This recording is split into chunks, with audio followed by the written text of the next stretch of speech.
नाड़ी संहार भूत जय भूत कैवल भूत पृथक्त्वानि।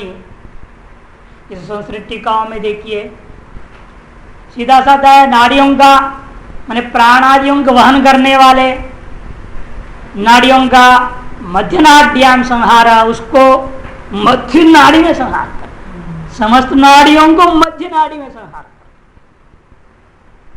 अर्थात सुषुम्ना में ले चलो। जो 16 में है 16 को 2 में लाओ, 2 को फिर 1 में ले जाओ।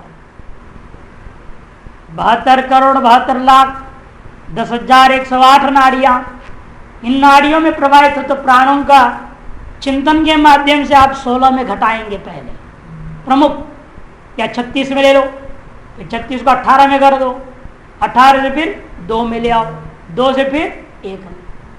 ये प्रक्रिया है। आप प्रमुख नाड़ियों का वर्णन आया योग ग्रंथों में, तो इसलिए उन प्रमुख नाड़ियों में लाना है सारे चीज का लय प्रक्रिया। फिर मध्य नाड़ियां जो सुषुम्ना नाड़ी में लाना है, तो सुषुम्ना नाड़ी में लाने पर ही वास्तविक प्राणायाम शुरू माना जाता है। इस सुषुम्ना नाड़ी को जागृत करने के लिए हम कहते हैं पहले सम करो, जब सम करोगे तो सुषुम्ना जागृत, विषम में सुषुम्ना बंद। हर आदमी के अंदर हर 20 मिनट में एक बार कुछ सेकंड के लिए स्वयं जागृत और स्वयं दोनों बराबर हो जाए, हमेशा विषम ही रहेगा, एक कम एक ज्यादा ही रहेगा, सूक्ष्म अंतर तो बना ही रहेगा। इसलिए योगाभ्यास को क्या करना पड़ता है, अभ्यास करके समूह में लाना पड़ता है, अधिक से अधिक समूह में रखने का प्रयास करे, सवेरे दोपहर शाम रात सब में लाने का प्रयास करते रहेगा।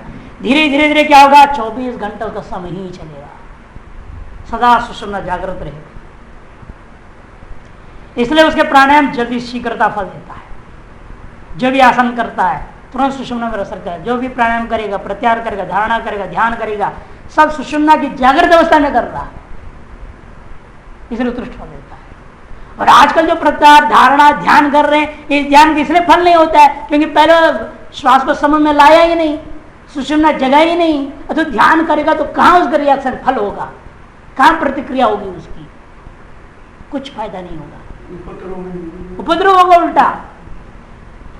गलत सही नाड़ी चल रहे हैं उनमें घुस जाएगा वो शक्ति, आपकी आध्यात्मिक शक्ति गड़बड़ कर देगा। इसीलिए ध्यान करने से भी पहले प्राणायाम कहा गया, प्राणायाम करो, सब में ला के प्राणायाम करके तब आप सुषुम्ना जागृत है उस अवसर ध्यान करना शुरू करो, तब असली आध्यात्मिक लाभ होता है। लेकिन प्राणायाम सिखाने वाले समत्व के लिए जोर ही नहीं देते हैं। पहले समत्व मुख्य है श्वास का, उसके बाद प्राणायाम, तब ध्यान, तभी योग का वास्तविक फल आपको अनुभव में जल्दी आने लगेगा। अब नहीं तो अनेक जन्म संत लगे रहो कभी ना कभी हो जाएगा धीरे धीरे। उल्टा सीधा करते करते सीधा हो जाता है ना, मरा मरा से राम राम हो गया जैसे, वैसे ही भी हो जाएगा, उल्टा सीधा करते करते सीधा हो जाएगा। लेकिन समय अनावश्यक व्यर्थ क्यों करें, इसी का नाम तो पुरुषार्थ है, इसी का नाम तो अभ्यास है, इसको सीख के करा जाए ढंग से। इसलिए कहते ऐसा व्यक्ति तो क्या होगा, तो कहते नाड़ी संहार हो गया, भूतानां जयो विलीनता आपादनम, इस तरह भूतों का भी विलय का चिंतन करो। भूत केवल तब चित्त से तथा प्रत्याहरणम, चित्त का उसे प्रत्याहरण जब हो जाता है तो भूतों से आपको मुक्ति हो जाती है। भूत पृथक्तम तद अनुपरक्त स्वच्छ स्वच्छंद चिदात्मता, उनसे अनुपरक्त इन भूतों से, भूतों के रूपी उपाधियों से रहित शुद्ध आपका स्वच्छंद चैतन्य आत्मा है, वो अनुभव में आने लगता है। एतानि योगिना भावनीय नीति शेष, इनको इन साधनों के प्रत्याहार धारणा, यहाँ पर समाधि प्राणायाम जो बताया गया और ध्यान पूर्व सूत्र में था, ये पांचों को सम्यक प्रकार योगी को अभ्यास करना चाहिए। ये साधना बताएगी 2 सूत्रों के द्वारा, प्राणायाम से लेकर समाधि तक का। योगिना भावनीय नीति शेष, नाड़ी नाम कैसे होता है वो कहते हैं, अपसव्येन रेच्येन रेच्येत, अपसव्येन रेच्येत सव्येनैव तु पूरयेत्, नाड़ी नाम शोधनं हेतन मोक्षम मार्ग पथस्य च। आगे ना, अपसव्येन रेच्येत, दाहिने से निकालो बाहर, फिर कहते सेव्येनैवत पूरयेत, बाएं से भरो, फिर दाहिने से छोड़ो, तब फिर दाहिने से लो, फिर बाएं से छोड़ो, फिर बाएं से लो, दाहिने से छोड़ो। ये साधारण अनुलोम विलोम प्राणायाम के बारे में करें। अपसव्येन रेच्येत सव्येनैव तत्पूरयेत नाडीनाम शोधनम हेतत्। और इसी प्रक्रिया में क्या होगा, इस प्रक्रिया से नाड़ियों की शुद्धि धीरे धीरे होगी। और उसी को और तीव्र करना है तो हम लोगों ने कुंभक जोड़ते हैं, पहले कुंभक करो, बाद में कुंभक, अंत कुंभक, वह कुंभक, तो नाड़ी शुद्धि में तीव्रता और तेजी आ जाएगी। मोक्ष मार्ग पतस्य छ, ये केवल नाड़ी शुद्धि का साधन नहीं, ये मोक्ष मार्ग का भी साधन है, समझना। रेचनात् पूर्णात् रोधनात्, आगे ना कुंभक भी, रेचनात् पूर्णात् रोधनात् प्राणायामास्त्रिदा स्मृता सामान्य बहिरेते तु पुनश्चाभ्यंतरे त्रयः। आभ्यंतरेण रेच्येत पूर्येताभ्यंतरेण तु निस्पंदं कुंभकं कृत्वा कार्याश्चाभ्यंतरास्त्रयः। कहते रेचनात् पूर्णात् रोधना, केवल रेचन पूर्ण का नाम इतनी ही प्राणायाम नहीं, वास्तव में रोधन भी करो, रोको, ये भी जोड़ोगे तो प्राणायाम 3 प्रकार का सिद्ध हो जाता है, पूरक, रेचक, कुंभक। उनमें से भी आभ्यंतरेण रेच्येत पूर्येत आभ्यंतरेण तु, आभ्यंतर कुंभक करो, रेचन करो, फिर आभ्यंतर कुंभ करो, फिर पूरण करो। मैंने अभी बहि कुंभक शुरू नहीं करना, पहले बताया ना मैंने, शुरू में हमेशा नियम ही शास्त्र सम्मत, श्वास लीजिए और रोकिए, छोड़िए, फिर लीजिए, फिर रोकिए, फिर छोड़िए, अंदर ही रोकने का है, अंत कुंभक, बहिर्कुंभक नहीं। बाद में बहिर्कुंभक, निस्पंदं कुंभकं कृत्वा कार्याश्चाभ्यंतरास्त्रयः, फिर उसी तरह गुणा बढ़ता जाओ, बहिर्कुंभक जोड़ करके लेना, रोकना, छोड़ना, बाहर रोकना, तब लेना, ये क्रम करना पड़ेगा। अब इसी संख्या मात्रा बढ़ाते बढ़ाते बढ़ाते पूर्णता की ओर जाना है। ये वास्तविक प्राणायाम की स्थिति बन गई। फिर प्रत्याहार आदि कैसा, प्रत्याहार से पहले भूतानाम पृथ्वी नाम जयो धारणा विवशीकार, धारणा से होगी, पहले धारणा ले रहे हैं। वायवी धारणांगुष्ठे आग्नेयो नाभिमध्यतः मायि कंठदेशे तु वारुणे घंटिका श्रता आकाश धारणा मूर्धनि सर्वसिद्धि करी स्मृता। धारणा कहाँ करनी है, वायु तत्व की धारणा अंगूठे में, पैर का दाहिने पैर का अंगूठा में वायु तत्व का ध्यान करो, या दोनों पैर के अंगूठे में वायु तत्व का ध्यान करो, धारणा करो। और अग्नि तत्व का नाभि मध्य में, और पृथ्वी तत्व का कंठ देश में, जल तत्व का स्वाधिष्ठान स्थल बस्ती स्थल में, नाभि और इंद्रिय के बीच में, ये जो बस्तर पेट बोलते हैं बस्ती स्थल, यहां पर आपने जल तत्व का ध्यान करना है। और आकाश धारणा मूर्धनी, आकाश तत्व की धारणा मूर्धा में करो, ये सर्वसिद्धि करी स्मृता। ऐसे आप इस धारणा करते देवी सर्वसिद्धि प्रदान करने वाली बनती है। भूतेभ्य कैलन चित्त से तथा प्रत्याहरण, और भूतों से चित्त को अलग करना ही प्रत्याहार है, जिसके बारे में कहा नाभ्याम हृदय संचारात मनश्चेन्द्रिय गोचरात प्राणायाम चतुर्थस्तु सुप्रशांते स्मृतः। एक तरह से चौथी प्राणायाम समझो प्रत्याहार को। प्रत्याहार क्या है, ये चौथी प्राणायाम ही है एक तरह से, क्योंकि से पूरा शांति हो जाती है। नाभ्याम हृदय संचारात, हृदयात नाभि, हृदय से नाभि तक प्राण का संचार होगा, ध्यान करना हृदय से नाभि तक। विषयभ्यो मनश्च, इसी प्रकार के मन को विषयों से अलग कर देना। तत्रैव संचरणा, निकाल के मन को भी यही संचालन कर दो।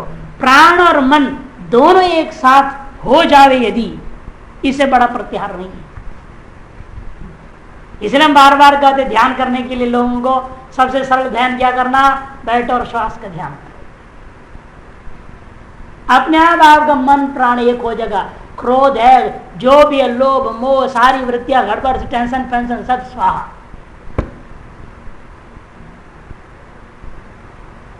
आसान तरीका,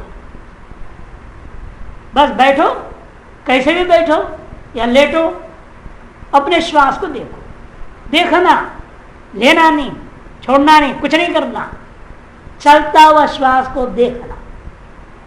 विजुअलाइजेशन ऑफ ब्रेथ इसको कहते हैं।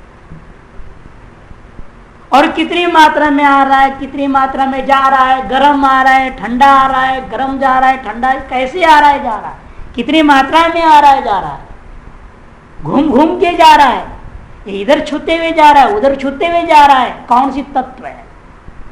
पृथ्वी तत्व तो नीचे होते हुए जाएगा, वायु तत्व तो ऊपर होते हुए जाएगा, इधर होते जाता है आकाश तत्व, इधर होते जाता है अग्नि तत्व, बीच घूमते हुए जाता है जल तत्व। किस तरह से वायु जा रहा है, कौन से तत्व मेरे अंदर ज्यादा प्रवेश कर रहा है, यही सब चिंतन करते रहो। मन को यहीं लगा देना। कभी झटिति ले रहा है, कभी धीरे छोड़ रहा है, कभी धीरे ले रहा है, कभी झटिति ले रहा है, कैसे हो रहा है, जो हो रहा है, लेना नहीं, करना नहीं, कुछ नहीं, केवल होता हुआ श्वास संचलन हो रहा है, इसका ध्यान करिए।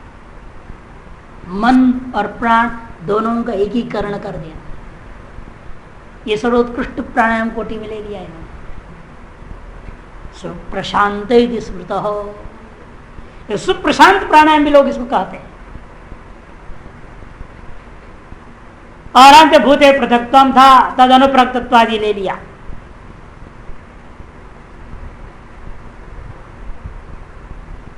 भित्ताक्रमेण सर्वाणि उन्मनान्तानि यानि च पूर्वोक्त लक्षणैर्देवी त्यक्त्वा स्वच्छन्दतां व्रजे। भित्त्वा क्रमेण सर्वाणि, क्रम से धीरे धीरे धीरे अपने मन को उन्मनान्तानि, उन्मन अवस्था प्राप्ति पर्यंत इस मन को विषयों से काटते जाना। असली प्रत्याहार यही है, हम मन को विषयों से अलग करें, ऐसा करें, ऐसा करें, ऐसा करें कि धीरे धीरे धीरे आपका मन उन्मन अवस्था में पहुंच जाए। उन्मनी अवस्था वही है जो निर्विषय अवस्था है। नारद परिव्राज में कहते ही है, सविषय मना बंध कारण, निर्विषय मना मोक्ष कारण। उन्मनी अवस्था की ओर ले जाना और पूर्ण प्रत्याहार। अभी उन्मनी अवस्था पहुंच करके यदि धारणा करने लग जाए, आपको तत्वों पर विजय आसानी से प्राप्त होती है। तार धारणा जब तत्व विजय प्राप्त कर लिया, सर्वबाधक आपका रहित हो गया, आपकी मुट्ठी में आ गया सारा, कौन प्रतिबंध करेगा आपको। आसानी से ध्यान होगी, और ध्यान हो गया, समाधि में पहुंच गए। इसे जड़ प्राणायाम और प्रत्याहार है समाधि का। सम्यक प्राणायाम प्रत्याहार हो जाए तो सारा काम बाकी अपने आप फटाफट फटाफट हो जाएगा। लेकिन इसके लिए कोई प्रयास करते नहीं, सब सीधा मेडिटेशन क्लास अटेंड करना चाहते, और किसी को कुछ भी लाभ इसे नहीं हो रहा। और इतना पैसा खर्च करके कोर्स किया तो कहा गया है हमें बहुत अच्छा लगा, बहुत ध्यान लग गया, बोलना तो पड़ेगा।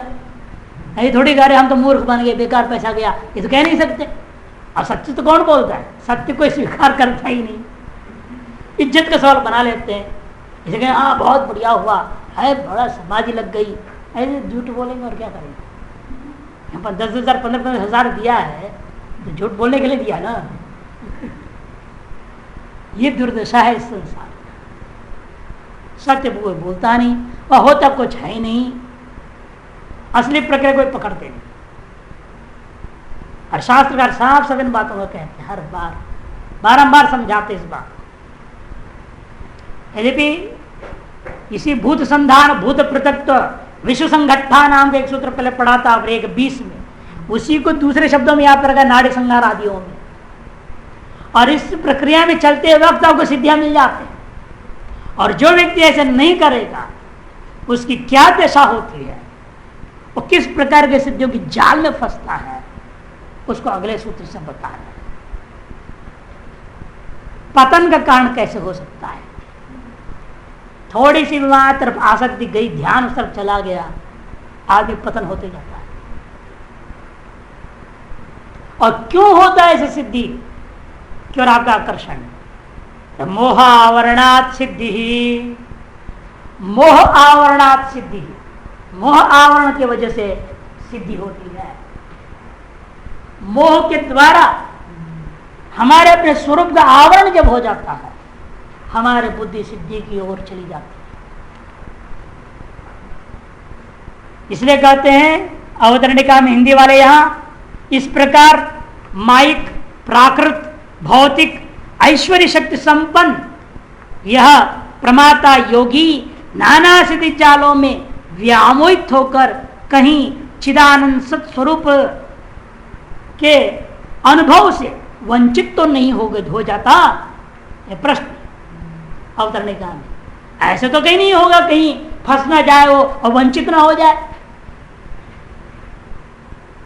कर तो रहा है साधना, करते करते वह ऐश्वर्य संपन्न हो जाता है। माइक, प्राकृतिक, भौतिक जो प्रतिबंधक सब दूर हो गए। अब माइक ऐश्वर्य मिल गया, उसको प्राकृत ऐश्वर्य मिल गया। पहले बताया था हमने, दो होता है, आपको माया से मुक्ति या माया का ऐश्वर्य रूप देना करना। यदि माया को ऐश्वर्य रूप में देख लिया, पतन कारण हो जाएगा। हाँ, जाता है। कोई भी व्यक्ति उस ऐश्वर्य के दृष्टिकोण से ग्रहण कर लिया, वो चला जाएगा। इसे उसको मुक्त होना लक्ष्य होना चाहिए। मुक्त होने के बाद प्रार्थ कर उस ऐश्वर्य का प्रयोग किसी कारणवश से हो जाए, वो अलग चीज है। इसे माया मुक्त हो जाओ, फिर उसके बाद प्रार्थ करने से माया आपके ऐश्वर्य रूप में प्रयुक्त होकर जन कल्याण, जनहित में, संसार हित में प्रयोग होता है, तो कोई आपत्ति नहीं है। जैसे जगतगुरु शंकराचार्य, वो माया को ऐसा प्रयोग किया, सारे देश को हिंदू में परिवर्तित करना।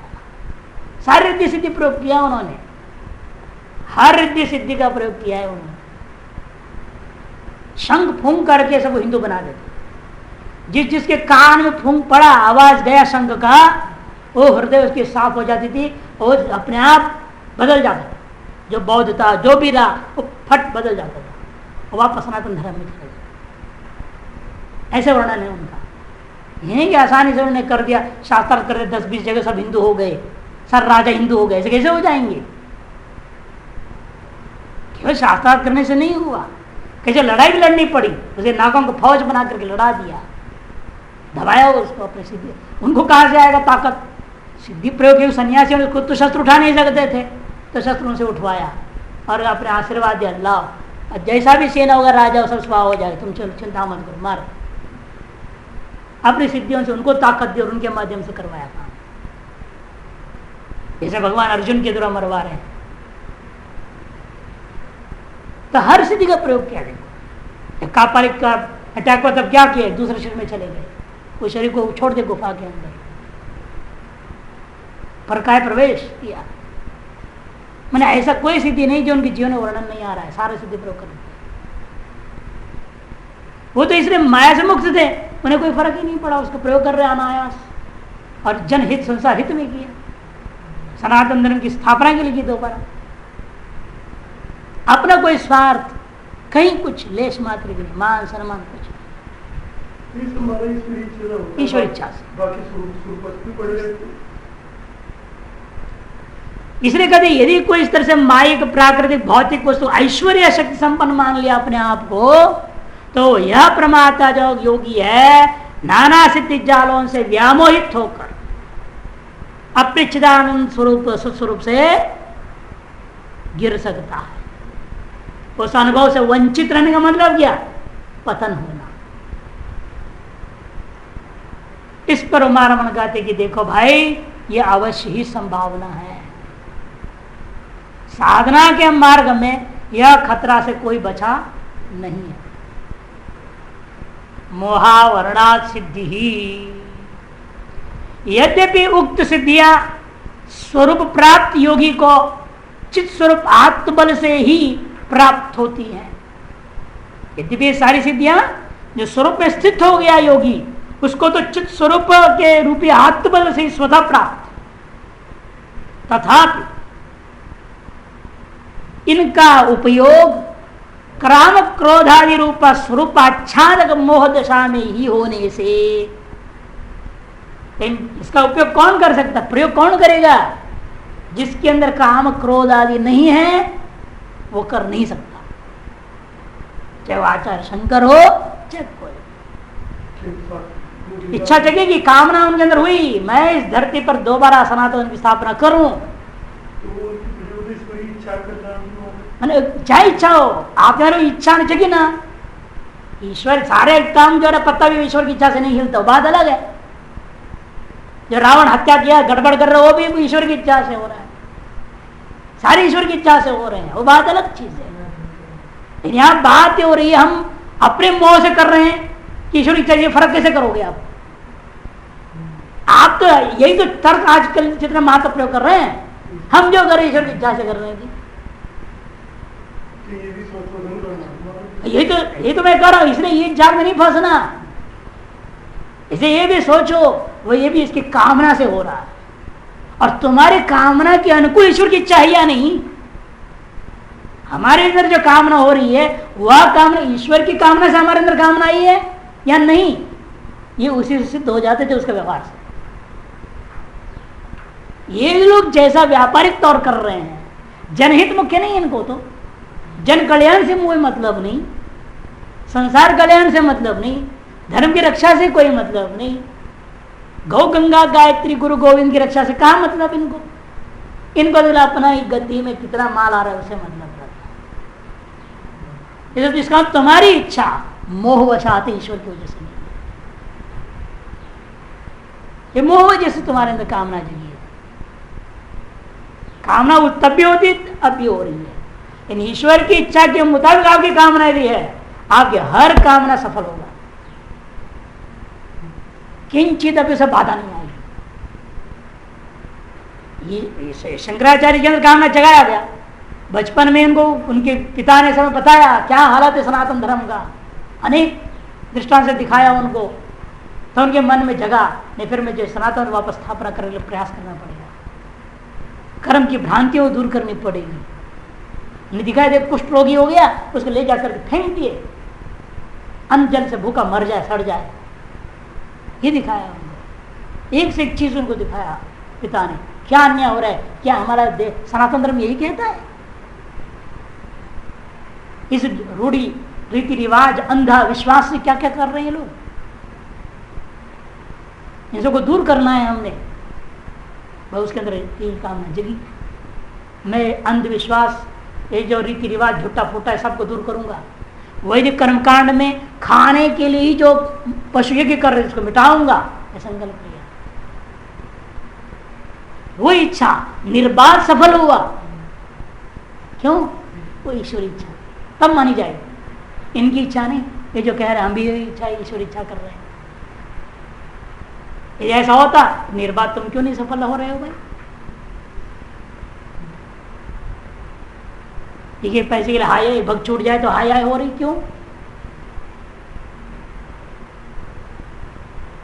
तो इसीलिए ये फर्क समझना पड़ता है, हर चीज ईश्वर इच्छा से हो रही है, लेकिन कहीं मोह उसके पीछे कारण हो रहा है या वास्तविक ईश्वर की कामना से हो रहा है, ये अंतर समझना।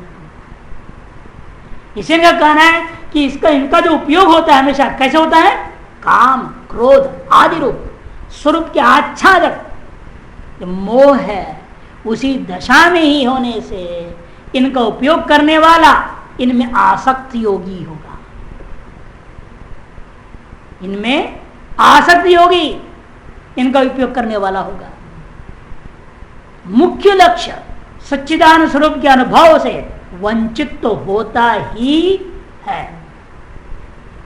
ऐसा योगी निश्चित रूपेण, ये सारी साधना का मुख्य लक्ष्य क्या था? अपना स्वरूपानुभव करना, सच्चिदानंद रूपता, उससे वंचित जरूर रहेगा। इसे मोहपूर्वक काम क्रोध आदि से आप कभी भी सिद्धियों का प्रयोग न करें। इसे हम कहते हैं मैं प्रयोग कर रहा हूं सिद्धि को, यह अहंकार है, तो मतलब है ईश्वर इच्छा से नहीं हो रहा है। यदि ईश्वर इच्छा से हो रहा हो फिर तो आप कभी नहीं कि मैं कर रहा हूं, मैं सिद्धियों का प्रयोग कर रहा हूं, मैं सिद्धियों को दिखा रहा हूं ना। चीज अपने आप होता है आपके माध्यम से, आप उसे रोक भी नहीं सकते होते हुए को, और आप विशेष कुछ करना चाहे परिवर्तन उसमें कर भी नहीं सकते यदि ईश्वर की इच्छा से। शिवानंद जी बार बार शिवानंद जी नहीं तो कहा था, पहले मैं करता था अब हो रहा है, यही अंतर है समाधि से पहले समाधि के बाद। पहले मैं कर्तृत्व भोक्तृत्व था, अब वो समाप्त हो जाती है जब आपके कर्तृत्व भोक्तृत्व ममता छूट गया। अब ईश्वर ही उसका संचालन करेगा, हो रहा है जो भी हो रहा है सब ठीक है। उस स्थिति में ये जो सिद्धियां उसके लिए बात नहीं होगा, वो सिद्धियां लोक कल्याण के लिए प्रयोग स्वतः हो रहा है। इसे इनका कहना है कि देखो, अतः इस अधपतन से बचने के लिए, इस अधपतन से बचने के लिए उसे कामादि वृत्तियों की उत्पत्ति की पूर्व स्थिति में अथवा इन वृत्तियों के विलय क्षण की स्थिति में चित्त को समाहित करने से लक्ष्यभूत परिसिद्धि प्राप्त हो सकती है। इसे क्या करना पड़ेगा? अधपतन से बचने के लिए कहा उसे कामादि वृत्तियों की उत्पत्ति की पूर्व स्थिति में ही पहले आप समाधि का प्रयास करें। पहले समाधि ही को लक्ष्य बनाओ, ये कामादियां वृत्तियों को दबाओ, पहले काम क्रोध आदि वृत्तियों को दबाओ, उसकी उपेक्षा करो, किनारे करो, और साधना में लग करके समाधि की ओर जाना पहला आवश्यक है। तो दूसरी तरीका, इन वृत्तियों के विलय कर दो, इन वृत्तियों का विलय की अभ्यास करो। विलय क्षण की स्थिति में ही चित्त को समाहित करने से लक्ष्यभूत परिसिद्धि प्राप्त हो सकती। अर्थात वृत्तियों की उत्पत्ति लय स्थानभूता आत्मस्वरूप में चित्त को समाहित कर, सारी वृत्तियों की उत्पत्ति, इनकी स्थिति और लय, इन सब का अधिष्ठान कौन है? आपका अपना आत्मा ही है। इसलिए अपने आत्मा में ही चित्त को लगा दो, तो चित्त से काम क्रोध आदि वृत्तियां उगेंगी। जैसे चंद्रमा वापस सूर्य की ओर हो जाएगा तो क्या होता है? बहिर्मुखी वृत्ति खत्म। अमावस्या का दृष्टांत है ना, अमावस्या दिन क्या हुआ? सारे किरण वापस सूर्य की ओर चला गया। अब वो बात जगत का कोई वृत्ति नहीं बनेगी उसको। यदि चित्त आत्मा की ओर हो जाए तो चित्त के अंदर संसार का विषय को लेकर किसी प्रकार की अहंता ममता काम क्रोध आदि कोई वृत्ति नहीं होगी। जैसे योग चित्त वृत्ति निरोध, चित्त की वृत्तियों को संसार की ओर जाने से रोको और अपने स्वरूप की ओर उसे जाने दो। इसे उभय प्रवणा वृत्ति, योग सूत्र व्यास भाष्यकार कहते हैं, ये वृत्ति ऐसी विचित्र है जैसे दो मुंह वाला सांप होता है ना, टुंडा सांप। एक सांप होता है दो मुंह वाला, इधर भी मुंह उधर भी मुंह होता है। इधर ठप ठप बजाओ तो उधर भागेगा, उधर बजाओ तो इधर भागेगा, दोनों तरफ मुंह होता है। घूमने की जरूरत नहीं, वो जरूर जहां जब वहां छोरो हो जाए। जैसे दोनों तरफ ट्रेन का इंजन लगा दो, इधर इधर खींच जाए, उधर उधर खींच जाए, जहां से वहां सिग्नल मिल जाए इधर उधर भाग सकता है। वैसे वो भागता है दोनों तरफ। वैसे वृत्ति भी दोनों तरफ भाग सकती है। मर्जी आपकी किसी तरफ भगवाओ, किसी तरफ नहीं। जो स्वरूप को भूलकर माइक प्राकृत भौतिक विग्रह निवेश से अनुरंजित हैं, उसी के लिए सिद्धियां उपयोगी भी हैं, बाधक हैं और उपयोगी भी। इसलिए आगे कहते हैं वस्तुतः ये सिद्धियां उसके लिए भी क्या है? समाधि में विघ्न नहीं है। उन लोगों के लिए उपयोगी है, संसारी लोगों को उपयोगी, जिनका स्वरूप को भूल गए हैं और उनका चित्त कहाँ लगा हुआ है? माइक प्राकृत भौतिक शरीर आदि में अभिनिवेश बना हुआ है। ऐसे लोगों के लिए सिद्धियां उपयोगी है, उनकी कामना की पूर्ति करेगी। धन दौलत यश जो भी चाहिए सब मिलेगा, है ना। हाथी घोड़ा पर चढ़ो, घूमो फिरो, आनंद लो, है कि नहीं। सारे सांसारिक वो सिद्धियों के द्वारा प्राप्त हो सकता है, उनके लिए उपयोगी है जो स्वरूप को भूल गए। वस्तुतः ये सिद्धि इसीलिए क्या है? स्वरूप को जानने को जो चाह रहा है, स्वरूप में स्थित होने के लिए जो चाहता है, समाधि की आकांक्षा वाला पुरुष के लिए ये सब विघ्न नहीं है। ते तो समाधावंतराया, योग सूत्र ने कहा ना, ये विभूतियां हैं, ये जो सिद्धियां हैं वो समाधि में अंतराय है, माने विघ्न है। ये सूत्र में कहा है वहां। इन सूत्रों में भगवान शंकर ने इन 5 सूत्रों के द्वारा बहुत ही महत्वपूर्ण सूत्र थे, पांचों के पांचों मंदाधिकारी के लिए साधा भी बता दिया, सावधान भी कर दिया। दोनों जरूरी। आदमी को सजग किए बिना, समझाए बिना यदि सीधे साधन दे दो तो उसे हानि करेगा वो, है ना। आप किसी को गाड़ी का चाबी दे दो, उसको बताना पड़ा पहले से क्या गड़बड़ी है इसमें, नहीं तो सीधा चला फुल स्पीड में जाके मार के आएगा टक्कर धड़ाम से। उसको पहले बताना ब्रेक गड़बड़ है भाई, ठीक हो तो भी बोलना चाहिए ब्रेक गड़बड़ है, ताकि वो सही चलाए। जबकि ठीक है गाड़ी बिल्कुल नया गाड़ी, तभी उसको बोलना पड़ेगा इसका थोड़ा गड़बड़ी है, अभी इसको ले जाना पड़ेगा सर्विसिंग के लिए, वहां जगह उसको जो है बिठाना पड़ेगा ठीक ठाक। लेकिन फिर भी जो है हम तुम चाह रहे तुमको दे रहे तो जा ले जा गाड़ी, वो डर के हमारे ठीक ठाक चलाए। इसका जो है लाइन ठीक नहीं बोल रहे हैं, ब्रेक ठीक नहीं है बोल रहे हैं, ये नहीं वो नहीं, तो इसलिए भाई कहीं ऐसा ना हो हम ज्यादा तेज चलाएं टकरा जाए। इसी तरह से यहाँ पर श्रुति शिव सूत्रकार क्या कर रहे हैं, भगवान शंकर मंदाधिकारी को पूरा सजग कर दिया, सावधान कर दिया, साधना भी बता दी, उससे होने वाला जो रिद्धि सिद्धियां मुख्य लक्ष्य से अतिरिक्त जो अवान्तर फल जो मिलता है उनसे भी सजग कर दिया है। सिद्धि वांछा करने वाले साधकों को अभिष्ट प्राप्ति के लिए सर्व सिद्धि लाभ के साथ साथ आनुषंगिक लाभ ऐश्वर्य रूपा सिद्धि जिस अभ्यास से होती है उसी प्रक्रिया को कहा है, परंतु ये संपूर्ण सिद्धियां मोह आवरण में ही संभव है। ये सारी कार्य सिद्धियों का प्रयोग जो व्यक्ति मोह से स्वरूप उसकी आवृत हो चुकी है वही व्यक्ति इन सिद्धियों को प्रयोग कर सकता है। जिसके मोह से आवृत नहीं है वह इन सिद्धियों को प्रयोग नहीं कर सकेगा, बल्कि वह उस व्यक्ति यदि वास्तव में मोह आवृत नहीं है, जो ऐसा ज्ञानी पुरुष को वह सिद्धियां वह प्रयोग करता नहीं, उन सिद्धियों से अपने उससे स्वयं सिद्धियां प्रकाशित हो जाती है, जनहित में वो प्रयोग नहीं करेगा। वो कोई संकल्प नहीं कर मैं कर दिखा दू जादू, जन कल्याण के लिए जिसके सामने जो सिद्धि प्रकट होना है उसके सामने वो अपने आप प्रकट होता है। जिनको लाभ पहुंचानी है उसे जिनमें परिवर्तन लाना होगा, जिसको जैसा पहुंचानी है उस स्थिति के लिए उसे जो सिद्धि प्रकट होना अपने आप प्रकट ना, कर्तृत्व पूर्वक नहीं होगा, वो स्वतः ही होगा। इसे बार बार कहते व्यक्ति वो उपयोग करेगा अपने लिए तो वो वही कर सकते जो मोह आवरण से आवश्यक है, क्योंकि कारण बता रहे हैं उसमें सर्व सिद्धि लाभ के साथ साथ आनुषंगिक लाभ है। ये सर्व सिद्धि के लाभ जैसा आनुषंगिक गौण फल है। ये क्या ऐश्वर्य रूपा सिद्धि जिस अभ्यास से होती है, जिस अभ्यास में प्राणायाम प्रत्याहार धारणा ध्यान से होती है उसी प्रक्रिया को यहाँ कहा गया है। परंतु सावधान भी किया क्या, ये संपूर्ण सिद्धियां मोहावरण में ही संभव है। इसे साधक को बहुत सावधान रहना पड़ेगा।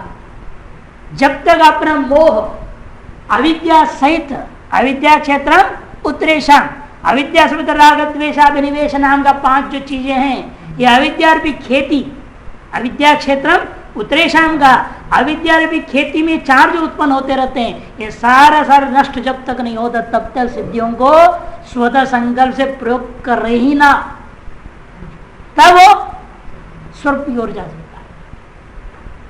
संभव है तो ये अभ्यास से होती है। उसी प्रकार बताया क्योंकि पारमार्थिक विचार से अधर भूमिकाओं की सिद्धियों का उदय भेद प्रथास्पद होने से माया कोटि में ही आता है, क्योंकि पारमार्थिक विचार से पारमार्थिक दृष्टिकोण से विचार करके देखो आप तो क्या आपको दिखता है, ये सारी सिद्धियां कहाँ हैं, अदर भूमिकाओं की ये सारी सिद्धियां हैं। जितनी भी सिद्धियां हैं वो निम्न भूमिका मूलाधार से लेकर के बिंदु विसर्ग चक्र, सहस्रार नहीं, बिंदु विसर्ग चक्र तक जितनी भी चक्र हैं इन स्तरों का ये सारी सिद्धियां होती। सहस्रार में तो मोक्ष हो गया, पहुंच गया तो जीवेक हो गया। हाँ हाँ, सदाशिव तक, सदाशिव शिव तक, शिव तक भी गड़बड़ है।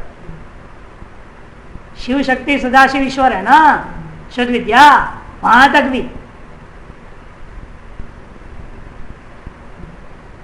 इसलिए कहते हैं, इनका कहना है कि परम शिव तक जब तक नहीं पहुंचा तब तक सावधान रहना जरूरी। इसे पारमार्थिक दृष्टिकोण से शिव तत्व के लिए से लेकर पृथ्वी तत्व पर्यंत जो पूरे के पूरे सारे तत्वों में जो सिद्धियां प्राप्त होगी आपको, वे सब माया के अंतर्गत ही माना जाएगा। सिद्धियां का उदय भेद प्रदास्पद है, क्योंकि वो सब कहां होगा सिद्धि? भेद निष्ठ है। मैं जो निर्गुण निराकार था, मैं शिव हो गया तो भेद आ गया, वहीं से सारी सिद्धियां शुरू हो गई। इसलिए शिव से लेकर पृथ्वी पर सारा चीज क्या है? भेद निष्ठ है। इसको कहते भेद प्रथास्पद होने के कारण यह सब माया कोटि में ही होता है। जैसे कोई अजन्मा, जैसे कोई दृष्टांत दे रहे हैं, कल्पना करो कोई अजन्मा आदमी है और वो अपनी माया से सारा खड़ा कर दी और वापस अपने स्वरूप में चला गया। अपनी माया अर्थात इच्छा शक्ति से जन्म लेकर, अपनी इच्छा से क्या किया उसने? जन्म ले लिया, लेकर और बहुतों को जन्मा कर और अन्यों को जन्म दिया, मार भी डाला, मारे और जिलाए, किसी को मार रहा है, किसी को जिंदा कर रहा है, किसी को जन्म दे रहा है, सारी लीलाएं कर रहा है अपनी माया से, अपनी इच्छा शक्ति से। वो खुद कैसा है? अजन्मा है। ठीक उसी प्रकार यहां पर भी समझना। जिससे पहले पता नहीं भाष्यकार ने जगह दिखाया उपनिषद में दृष्टांत, एक माया भी आया राजा के पास और राजा को माया दिखाने लगा, भयंकर माया दिखाया उसने। ऐसी दिखाए देवता लोग आ रहे हैं और राजा को कहा ऐसी स्थिति आप आइए, उसने सेना भेजा, खुद गया, सब गए, लड़ाई भयंकर हुई, अंत में राजा मर के धैर्य से गिर गया। राजा एकदम होश में आ गया। अब आगे देखता है तो क्या देखता है? और माया भी माला जप रहा है, कुछ था ही नहीं। ऐसे दृष्टांत दिया उपनिषद भाष्य में आया। तो उसी तरह से आप भी बता रहे, वह जन्म है, वास्तव में माया का जन्म ही नहीं हुआ, खुद भी कुछ नहीं है वहां पर कर रहा, केवल संकल्प किया और जैसा सोचते जा रहा है, कहते जा रहा है, वैसे वैसे सब दिखाई देते जा रहा है। इसलिए मायावी लोग क्या करते हैं? मंडूक वसांचन तैयार करते, सिद्ध करते हैं।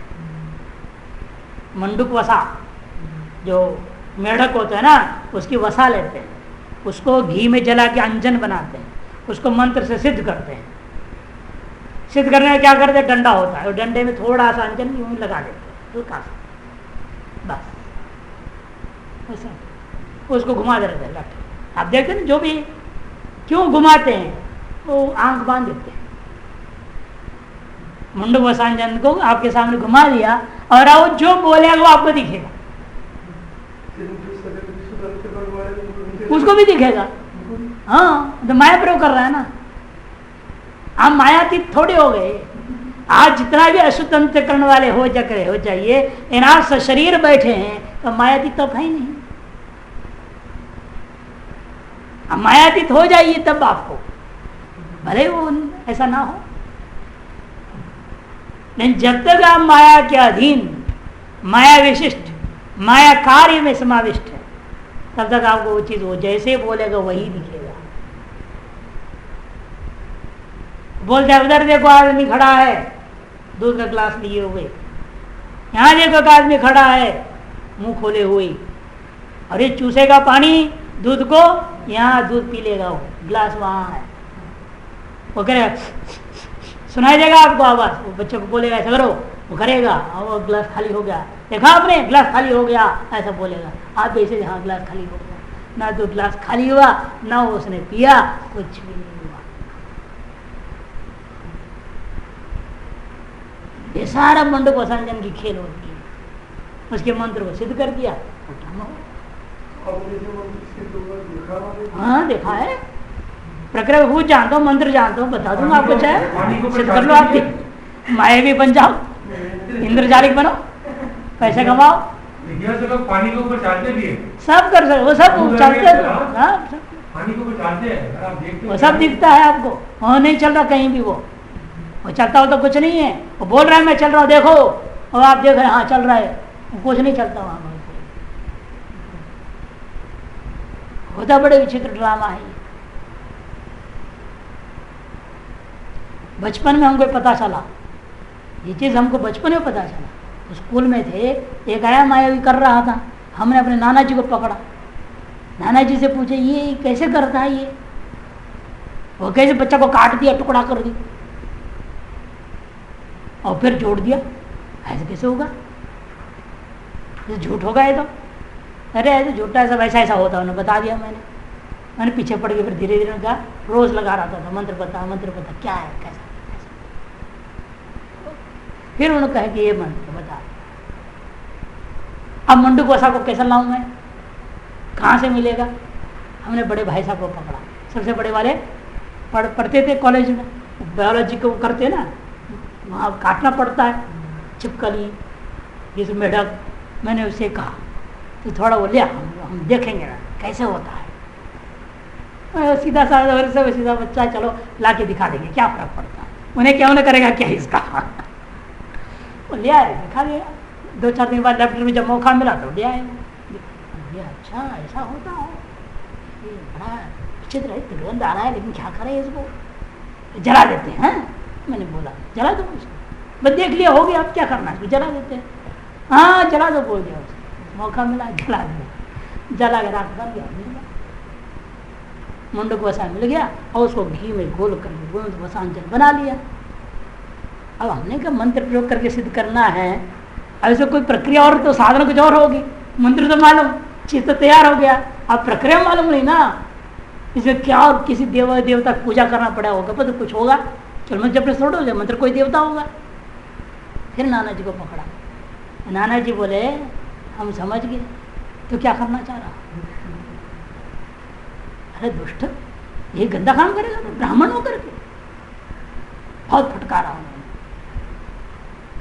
ब्राह्मण होके गंदा काम नहीं करना, दुनिया को मनोरंजन के बहाने धोखा देकर बेवकूफ बनाकर पैसे कमाना, ये सबसे बड़ा गलत है, ब्राह्मण के काम में।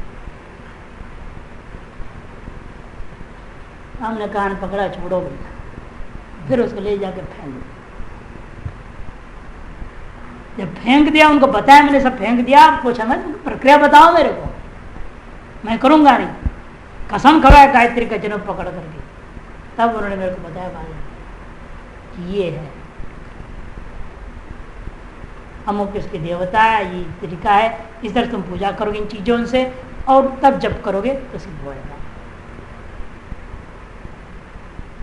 सारी चीज प्रक्रियाएं हैं, अब प्रक्रिया भी जानता हूँ, लोगों को देखा भी करा, प्रयोग करते हुए देखा।